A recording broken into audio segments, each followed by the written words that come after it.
Зоран Заев, наместо да пишува празни памфлети на социјалните мрежи, веднаш да ги разреши Мерсиха Смаиловиќ од позицијата во СДСМ и Зоран Бојаровски од позицијата советник на премиерот во владата.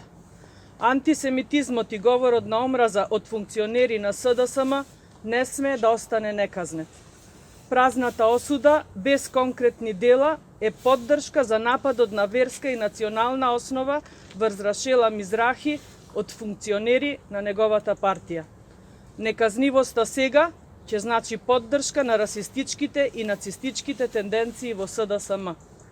Осудите за антисемитизмот на СДСМ стигнаа од повеќе места во светот, но Зоран Заев останува нем на осудите и не ја разрешува Мерсиха Смаиловиќ од партиската функција, ниту Зоран Бојаровски од државната функција.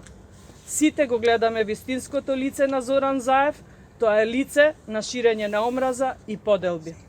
Атмосферата за шиканирање на различностите е креирана од Зоран Заев. Нездравиот амбиент во општеството мора да се искорени. Македонија мора да биде држава во која секој ќе се чувствува безбеден. Ви благодарам за вниманието.